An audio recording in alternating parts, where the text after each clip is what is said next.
Hi ladies, welcome back. Today I'm going to share with you 4 ways that can help you find acceptance in the body that you have. The first one is just a question of, is your body working? Is the body that you have functioning in a way that you can live your life? So whether you're a mom or an entrepreneur or an executive or a gardener, whatever it is your body working for you? Are you able to walk? Are you able to get into a vehicle and drive? Are you able to go into a store, pick things off the shelf, put them in the cart or the bag, take them home?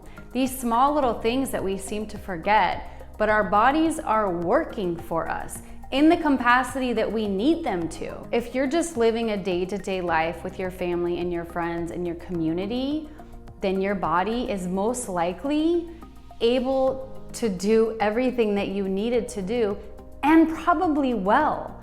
Hopefully, you're able to walk or take your children to the park or go ride your bike in the neighborhood. These small things that we're just taking for granted. Is our body at its finest? Are you constantly in pain? If that is the case, I'm so truly deeply sorry. But what I'm speaking to is that our body is working for us all the time, all day long, and helps us complete the functions of our day. However, we're still unhappy with it. We still don't accept it because we don't fit some model or some paradigm. So this question, and I really hope you meditate on it, really think about it, because everything out there will tell you that your body is wrong. Society, everything that we've listened to, been programmed, magazines, movies, just this whole patriarchy teaches us that a woman's body is wrong. Something is wrong with it. And then there's these industries built off of the wrongness that you feel in your body. So if you can just take a step back and really think about, does my body complete all the functions that I need it to do in a day? Whatever your day looks like, is your body meeting your needs? Let alone the million things that it does that we don't think about, like digesting and breathing, that we don't have to do. It just automatically does that for us. So think about the things that we want it to do. We want to go for a walk. We want to go for a bike ride. We want to go to the beach. Does it show up for you? Really think about that. Is your body there for you every time that you want it to? Or maybe the majority of the time that you want to do things, does your body show up? And just really sit with that and appreciate the magnitude of what you ask your body to do, and it continues to show up for you in really big ways. The second piece, which is equally as important, is to feel the unhappiness that you have about your body. So the only way to move through it is to feel it. So you've got to sit in that pain. You've got to sit in that yuckiness. Anything that comes up for you regarding your body and what's wrong with it and your inability to accept it, question it. Why? Why can I not accept my body the way that it is, the way that I look? What's wrong with it? Really dive into that. And then kind of digest or dissect, is that really your thoughts? Is that something that really belongs to you? Or did you adopt that along the way? Is that from your mother? Or is that from a television show you watched? Or a magazine you saw? Most likely, the thoughts don't even belong to you. The programming that you think something is wrong with your body is not yours. So really sit in, why do I feel this way? Why can't I accept my body? What would it mean to accept my body? Would I be rejected? Would I never find a lover? Really just explore. That's going to be different for everybody. But explore why you're so resistant to accepting who you are, what you look like, what your body looks like. Our third practice is going to be to move. There is nothing that gets you in a greater state of appreciation for your body than moving it rigorously, whether that be yoga, dancing, bike riding, sex, anything. Get some fresh oxygen flowing into the body, get the body moving, and you'll feel amazing. When you're vibrating at a higher frequency, from the movement, you're allowing all this energy to move. A lot of stuck energy is moving out of the body, and you're vibrating high. There is no space. You are not a match to unappreciation because you feel so good physically, emotionally, spiritually. You're just vibrating higher. So you're not going to be a match to those lower frequencies of unappreciation, disgust, shame, any of that. So movement, move your body any way that feels great to you vigorously. You want deep inhales and exhales. That's the key. So even if you're just in a room and you put on your favorite song and you dance around in a really powerful, intuitive way, amazing medicine. Absolutely amazing.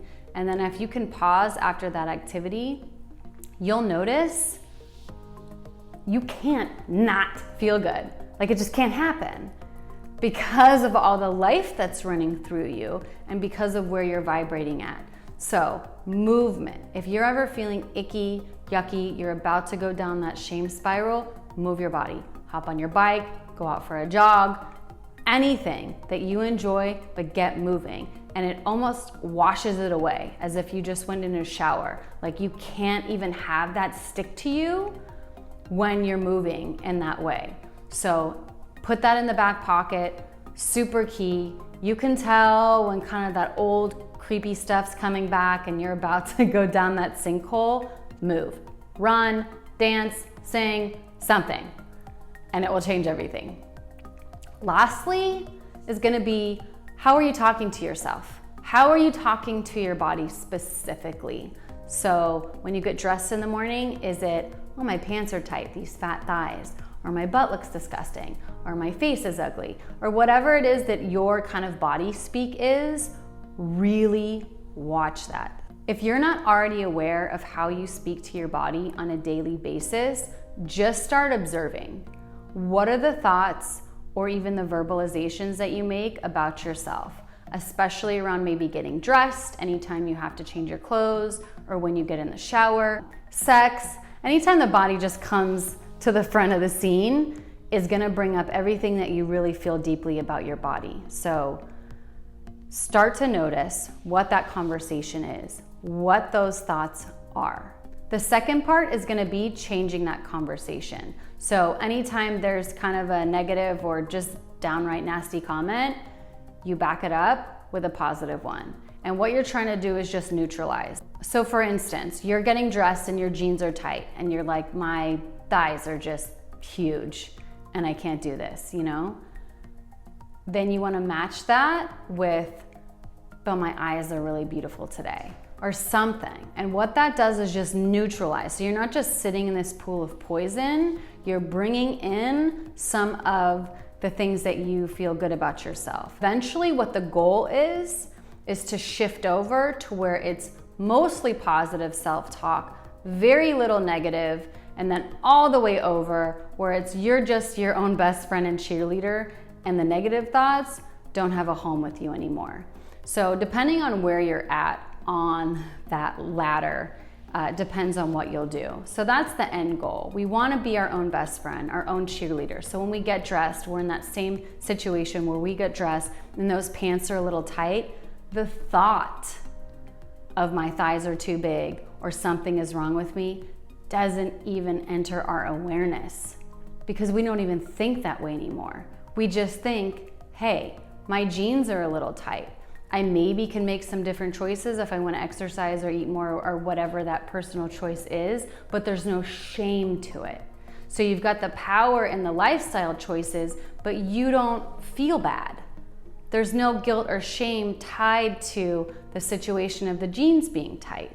So that's what we're after, is dissolving the deep shame that we have about our bodies and the thought that something is wrong with our bodies.